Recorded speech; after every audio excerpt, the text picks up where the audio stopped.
It's time for the scoreboard with Greg Glasscock. Welcome back to Week 5's recap here at Beyond the Blitz, the scoreboard with Mr. Greg Glasscock. Welcome in, Mr. Greg. How are you? Great. How are you doing today? Doing pretty good.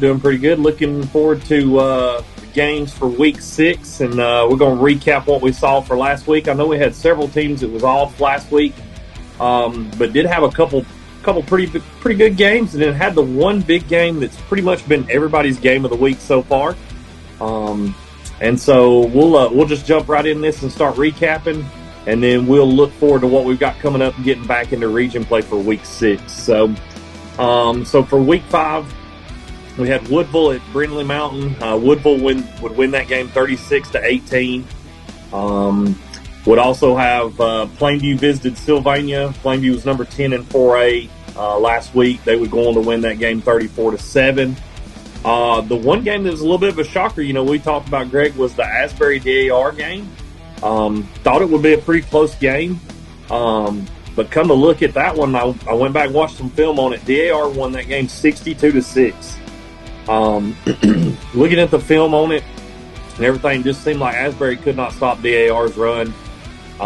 They had just a rushing attack that was it looked really, really good against Asbury. Just couldn't stop it. So several rushing TDs. They were up early and fast, and Arab just never was really able to come back from it. So Chris, I don't know if you got anything on it, but last night DAR turned around and they played up at Randolph last night and got beat. Yeah, 45-15. I don't really have a recap. I just saw the score this morning. They had a Thursday night game up in Huntsville. Okay. Yeah, that's a region game for them. Okay. Yeah, I didn't see that. So, yeah, that's a pretty big region game for them. Okay. All right. Then we would go with after that we've got Douglas would travel to New Hope last week. Douglas would end up winning that game 41-7. They were up big at halftime. They were up 35-0 at halftime. So just really nothing there for them. Just cruising through, just trying to I guess stay injury free to get ready for their big game coming up this week when they get back into region play. As we said, we had 3 teams that we've been covering that were on buys last week. We had Fairview, which was number 4 in 5A, Guntersville, and then also Fife. All 3 of those were on buys last week. So the game that really we talked about, Greg, that was going to be that's a part of the region that everybody pretty much in this area is in, that was going to be the game we were really looking to watch, was the Scottsboro at Central High School of Clay County game. We both said this should be a game that gives us a good telltale sign of kind of what does Scottsboro have. Kind of give us a little bit of information, to kind of prepare for when they come up to play Guntersville.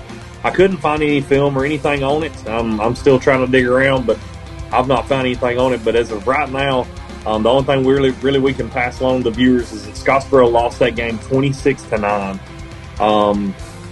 From what I saw and what little bit I was able to gather, I believe it was 16-9 at halftime. So it was still a pretty close game there early on. After that, I wasn't able to get anything else after halftime. So, but it looks like Scottsboro's offense just kind of struggled last week over there in Clay County. So coming in with that Guntersville game, Greg, it's going to be interesting. Yeah, it's hard to believe, but we're over midway through the season, and I know they're good, but Chris, I can't get a real good read on Scottsboro. And maybe it's because I hadn't seen them, but the 2 best teams they played, which they were great teams, beat them. And then the teams they've played so far in the region have been more on the bottom end, with the exception of Boaz. And that was impressive what they did to Boaz at Corley Stadium. But Boaz has, I felt like, gotten better every week. So going into that big headliner at Trammell Stadium next week that I'll be at against Guntersville, I really don't know what to expect from the Scottsboro team, because I feel like the major tests they've had, they failed. Yeah, it's going to be an interesting ball game for sure. To kind of see that one there, I'll probably end up being at that game as well. So, because that's going to be right now at the pace we're at, that looks like that's going to be our 1-2. That's probably beside Region 8. Yeah, that should be pretty much it, depending on how the thing lays out the rest of the weeks. But that's pretty much where it's sitting right now. So that will be interesting.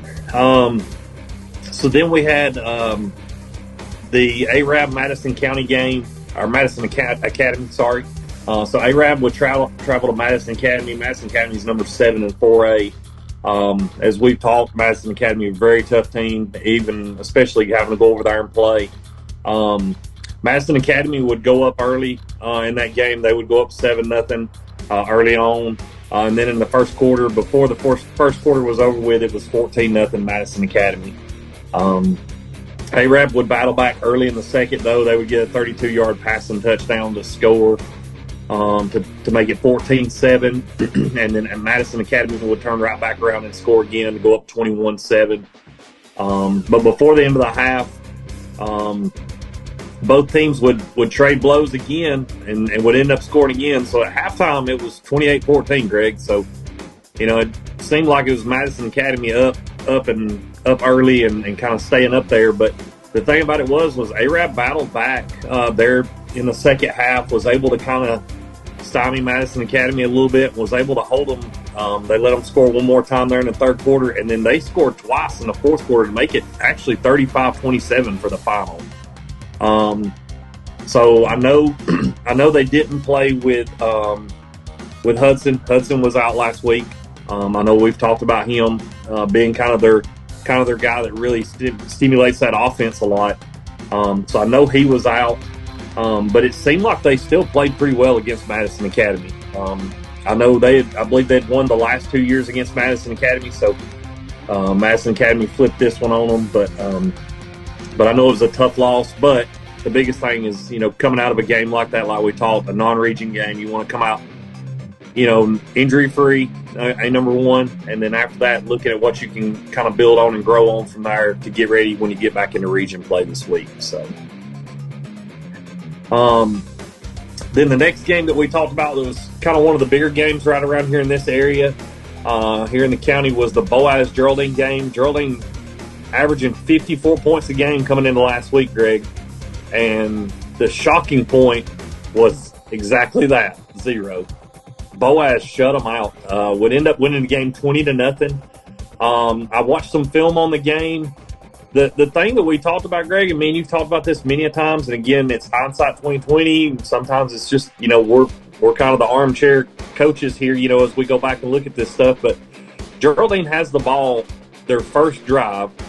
They're 4th and 2 from their own 28-yard line, and they go for it. And so they would end up getting a tackle for a loss. And so Boaz would basically take over the ball right there inside the 30. They would end up scoring off that, off of a Bennett touchdown to go up 7-0. Then Boaz would score again in the third quarter on an 85-yard punt return that would be called back, though, because of a blindside blocking call. But then Presley Fant, he jumped right back out. So it's still 7-0 here. They turn around and give it to Presley Fant right after that, and he broke it for another over 50-yard rushing touchdown.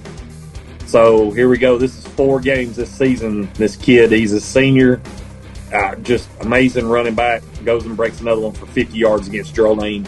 That put them up 14-0. So then later on, they would end up scoring again.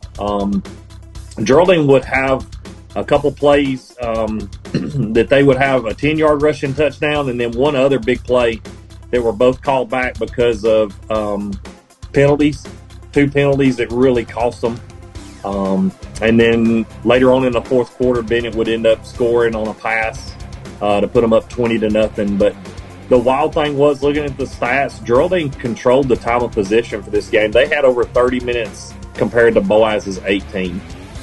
Boaz had 2 big plays that they scored on that set them up and put them up there. So I'll be honest with you, looking at it, Greg, Bennett's looking more and more comfortable back there. Even as a ninth grader at quarterback, he's hit several big pass plays. He hit one against Douglas. He hit some this week. So this playing out through the rest of the week, he's looking really good. So I think they're doing nothing but getting better.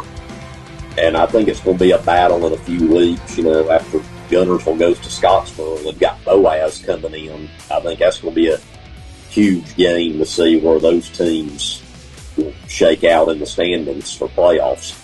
Yeah. Yeah, like you said, Boaz is definitely looking better and better each week. I'm curious to see kind of how things play out for them the next few weeks, halfway through the season, compared to where they were early. You know, they beat Albertville, looked very dominant with them defensively. They looked very dominant against Geraldine. They looked very dominant against Douglas.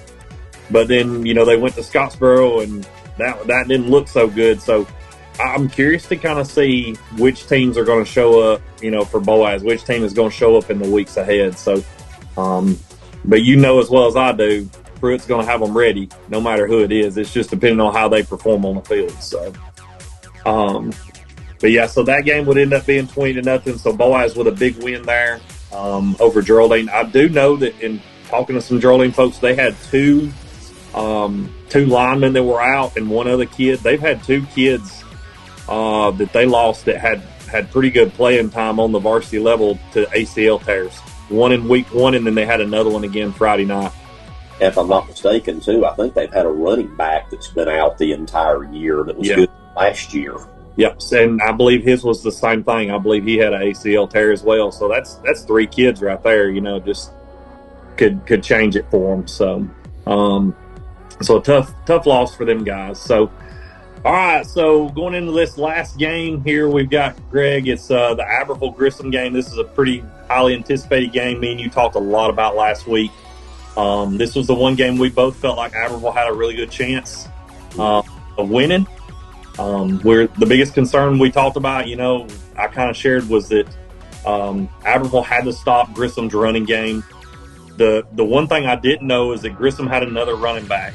They had 2 running backs. They have number 2. He's kind of put it out there for the Tide fans. The best way of explaining it, he's kind of reminds me a lot of a Trent Richardson. Very small, compact, versatile, very quick running back. But then they brought out this guy that I had not seen all season, was number 22. He reminded me a little bit of a Derrick Henry. He's very tall, very muscular built, loved to go between the tackles, loved to bruise it, kind of running back. And never seen him all year.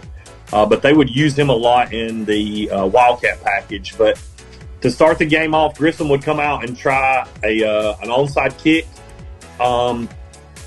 They would get it and actually recover it on the 45-yard line. Grissom would, but they would only gain maybe 2 or 3 yards and turn around and have to punt it to Albertville there in the first quarter. So Albertville would then turn around and go and take that ball in their first drive. They would drive down and score on a quarterback sneak. They'd go up 7-0 there with a little under 3 minutes left to go, and that's where the first quarter would end. Albertville up 7-0. Grissom would get the ball then. They would drive down. All it seemed like, Greg, was just running game all night long. There's a little bit of passing, but it was just rushing attack all night between both teams. Grissom would score from a Wildcat package on a 4th and 2 on the 6-yard line. They would miss the PAT, though, and Albertville would go up 7-6 with 9 minutes left to go in the half. Albertville would then score again on another quarterback sneak from the half-yard line. They would go for 2 after an onside call.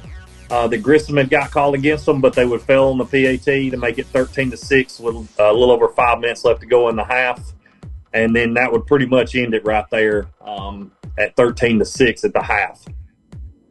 Coming in the third quarter, there was a 4th and 2 on the 2-yard line with 2 minutes left to go in the third quarter, and Grissom would score again from that Wildcat package. It was number 22, man. I know you're going to watch Grissom and Guntersville this week. You'll see this kid. He's very athletic. They love to run that Wildcat package. So, but they would go for that 2-point conversion, and they would fail. And Albertville would stay up 13-12, and that's where the third quarter would end. The fourth quarter, if you were an Albertville fan, you were a Grissom fan, especially an Albertville fan, I know their heart rates were up. It was loud in there. The band, I want to give props to Albertville's band. Albertville's band they were huge in that fourth quarter because Grissom had to drive into that end zone to score. And where Grissom messed up is they put them up underneath that big overhang there at that soccer stadium there at the old Joe Davis. and then the band would get to rocking, and it was so loud in that place. Like, I don't even know if you knew Grissom's band was in the joint. They were so loud.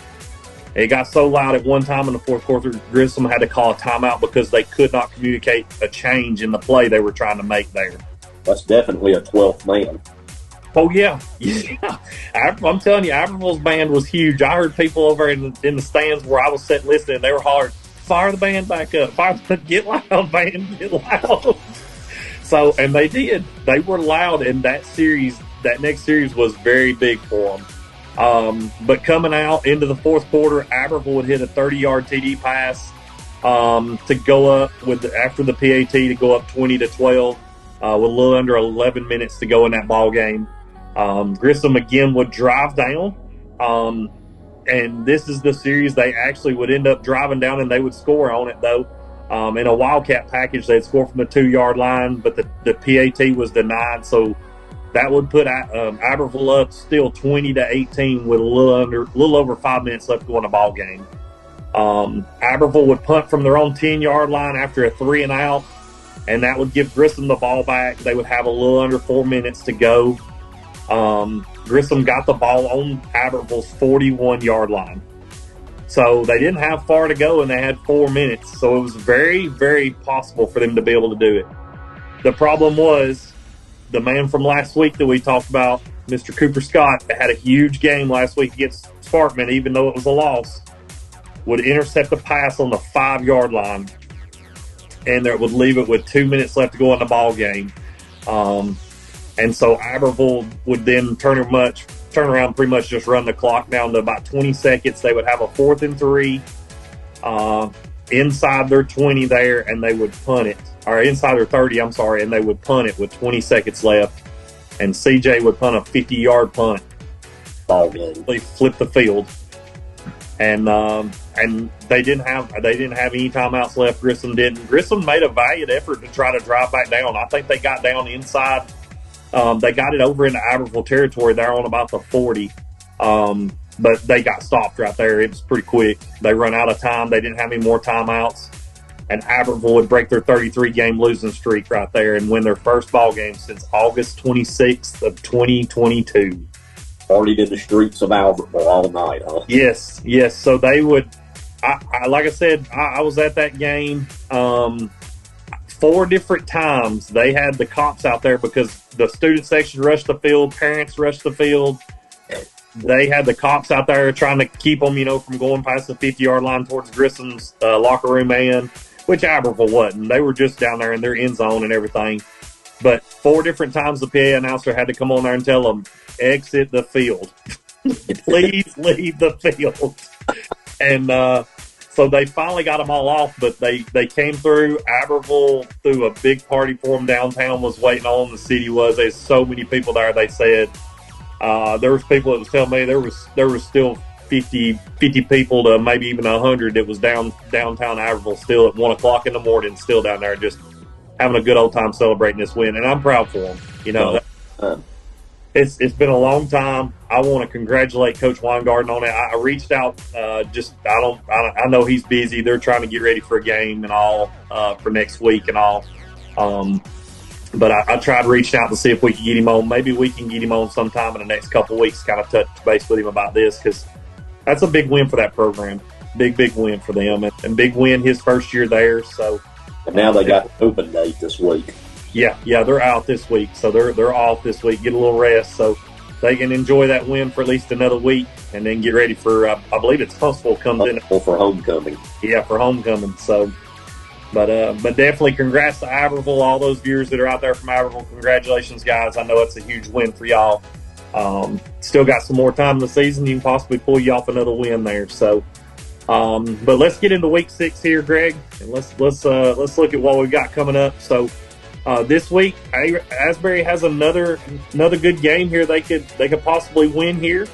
They've got Brindley Mountain coming in for their homecoming festivities. So very, very capable game. It's just, how do they perform on the field? I know they can't let them run over them like DAR did, or it won't be a ball game. So, but then jumping in, like you said, DAR played Randolph last night. You had already kind of broke that one down. Let us know that Yeah, or lost that game. We'll recap it next week, try to get some info on it. Fife will travel to Sylvania. Fife is now number 4 in 3A. Geraldine will travel to Collinsville. They're number 7 in 3A, so they basically swapped spots last week after Geraldine's lost to Boaz. Number 10, Plainview in 4A will travel to Madison County. As you said, Albertville's on a bye week. And then we get into our Region 8 5A here. So Scottsboro, who is currently up at the top, sitting up there with Guntersville. Scottsboro is number 9 in 5A. They're going to travel to Brewer. Number 5, Guntersville will travel to Grissom. So y'all get a non-region game this week while the others play region games. So you'll be going to cover that game. Anything insight-wise there, Greg, you want to tell us on that one? No, I mean, after, feel like it's been forever since I've seen them. It was the Arab game a little over a week ago with Guntersville just coming off the open date. But, losing Camp Green for at least a regular season, I could tell in the Arab game they were trying to work some things out. And hopefully this open date will not only heal some bumps and bruises, but also the coaching staff has had this week to, I'm sure, kind of, redo the game plan with him out. And, with this a non-region game and a game, quite honestly, they should win. Hopefully they can work some things out in this, because after this week, Guntersville's got Scottsboro and Boaz back-to-back in region, and it gets real. So I'm curious to see tonight just kind of the schemes and what Coach Reese and his staff does with, knowing now that Camp's out. They found out he was out midweek of the Arab week. Well, that doesn't give you a whole lot of time to redo things, but now with the open date, they've had some time to, kind of redo their offense, if they even need to, because they have some formidable other running backs that are real, that are good, but I'm sure they've tweaked some things on the open week. Yeah, my best advice, get up early, get some of them guys, get Street out of that game, keep them healthy, because you're going to need them next week against Scottsboro. This is for that 1-2 spot next week. So yeah, coaches never like to hear that a game doesn't mean anything, but let's admit it, this week versus the rest of the season, tonight really don't mean a whole lot. So I'm hoping we can get a lot of starters out by halftime or early third quarter is what I'm hoping, to have everybody that we have healthy for Scottsboro next week. Yeah, I have just inside of me, I have a sneaky suspicion it's 28-0 half at least, maybe 35. Well, I'll take that. That's just me. That's based off what I saw between both the teams. I could see Guntersville being up 28-7, 35-7. Honestly, I could see it probably being a shutout going into halftime, and hopefully, they could be able to get that out and give them some, like I said, give them a little bit of a break there to get ready for Scottsboro next week. Because again, like we talked about, you don't need any more injuries like what you have with the running back going into that Scottsboro game, because right now that's that 1-2 position. Oh, yeah. Especially with all the two-way players they have this year, because like losing Camp was like 3 positions, because he was running back, outside linebacker, kick returner. Right. Yeah. So, and with Street being a senior, that's the more you can give your backup guy them reps for next year too. You know what I mean? That's exactly right. That's the thing. That's the big thing we're seeing this year. You got Boaz, Arab, and Douglas, all 3 playing young quarterbacks. It's their first times in, really, as the starting guys, and you see kind of how it's playing out. So it's one of those things. Guntersville will be sitting in that spot next year, so every bit of reps you can get him this year would be good. So yeah, they by far have the most experienced quarterback in the region this year. Yeah. So it should be a good game. But like I said, I could see Guntersville being up, but it should be a pretty good game there. So a lot of it's, I'm going to be interested to see how well does Guntersville do against that running attack. So I'll try to keep you updated tonight if I can. Yeah. Okay. Good. All right. Well, the last 2 games here we're going to cover is going to be the 2 games. These are going to be very crucial for who wants to finish from what me and Greg are projecting. Now, again, that's mine and Greg's projections based off what we're seeing, the 3, 4, 5 slot. Either one of these 4 teams can fall in that spot. We were talking about it in the break. Sardis is going to Boaz, and Arab's going to Douglas. Sardis is a very capable team. They played with Arab, had a late fumble there late in the game. That they fumbled inside of their own 10-yard line that cost them that game, along with giving up a pass with about less than a minute. I think it's about 30-something seconds on a 4th and 12 or 4th and 10 inside the 15 at Sardis that cost them that game. So Sardis is a very capable team. They very easily could be sitting in that 3 spot right now, easily. So they're going to go to Boaz. Boaz has a very tough defense. They've showed that against Geraldine last week. And as we talked, Greg, Bo Bennett's looking more and more comfortable back there in that quarterback position. So then the last game here, Greg, we're going to talk about is the Arab-Douglas game. This is the game we've mentioned several times, is that it could be a 3, 4, 5 slot, either one of these guys. So it's very crucial for them to get this win. If they don't, they're going to pretty much be battling to try to get into the playoffs here going into the end. I know Douglas is setting at 0-2 in region. Arab is, back here, I think they were 1, wasn't they? I think they're 2-1, aren't they? Yeah, they're 2-1, and Boaz is 1-1. So Arab pretty much controls their own destiny out. They've got Boaz, Douglas, Scottsboro. Boaz kind of controls their own destiny. They're sitting in the 4 slot there. Douglas is the one really that's got a battle right here. So it's going to be a pretty good game. I think it should be a good game.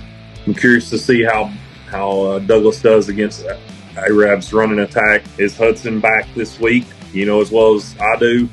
That's been the one player that we have saw in every game each week. When he's playing, he sparks the offense. If he's not, they can kind of sputter, and sometimes they can. They can get something going. I've seen them get some stuff going when he's not in. But he seems to be the kind of the gas for that offense. So, but looking at the region again, like we were talking earlier, Greg, right now Guntersville's sitting at the top. It's going to be Guntersville, Scottsboro in that 1-2 punch. And next week will decide that who's going to be the top dog next week. And then you got Arab, Boaz, Douglas that pretty much control their own destiny as to whether they get it or whether they don't. They're going to be the ones they're going to have to scrap to get in this thing. Douglas, I think, what was it we talked? They've got to win 2 out of the next 3, basically. They pretty much have to win tonight, or I think they're done. Yeah. So they've got to win 2 out of 3 definitely to get in, and then hope for one more loss out of somebody like an Arab or a Boaz going out from here. So Sardis still has an outside shot. Brewer does as well. Never know, but Brewer's got a tough Scottsboro coming in, so I'm not looking too hopeful for Brewer here. So, but anything. That Boaz is homecoming tonight too. So yeah. So anything else, Greg, you want to throw in for this week? You're looking into any upsets, anything like that? In the region, I really don't see any. The only upset I possibly see if Luke Hudson does not play with Douglas's offense, I see where Douglas has a chance. If Hudson plays, then I'm going to favor Arab regardless, but I think Douglas has a better shot if Hudson does not play. But if he plays, it could be a lone night for the Eagles, because I don't think a lot of people give Arab's defense enough credit. They played very well against Guntersville in that 14-10 loss a couple weeks ago. So it's going to be tough, but if there was an upset tonight, I would say it would be Arab Douglas. Brewer Scottsboro, don't see it. Sardis Boaz, I think Sardis could give Boaz a fight, at least for a while, but I see Boaz in the end being too much in that game too. Yeah, I think Bo Bennett's play at quarterback in these last couple of weeks is what makes the difference in that game. I think if he continues to play this week like he's been playing, I think Boaz beats Sardis this week. like I said, Guntersville, I don't think it's going to have any problem with Grissom. Scottsboro, I think Scottsboro's up pretty early, big over Brewer. I don't know that that's even going to be a ball game.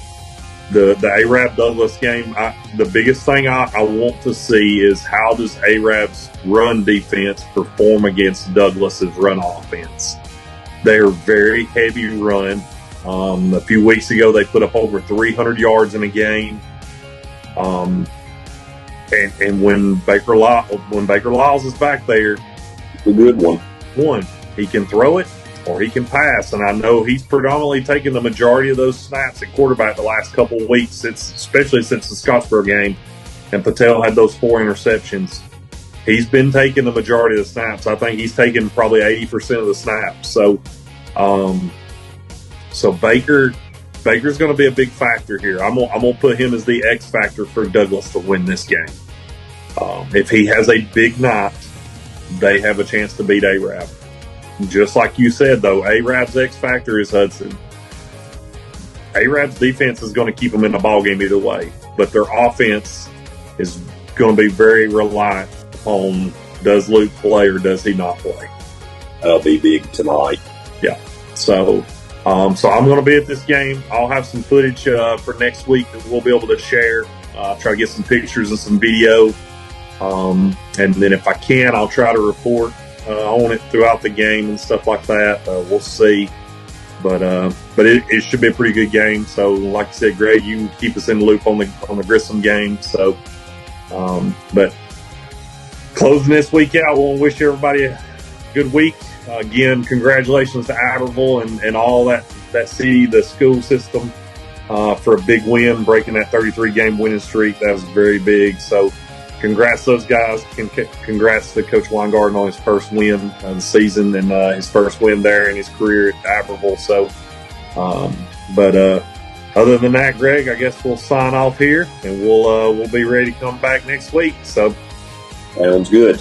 All right. See you, Greg. See y'all. Yeah. We'll see you next week on the scoreboard.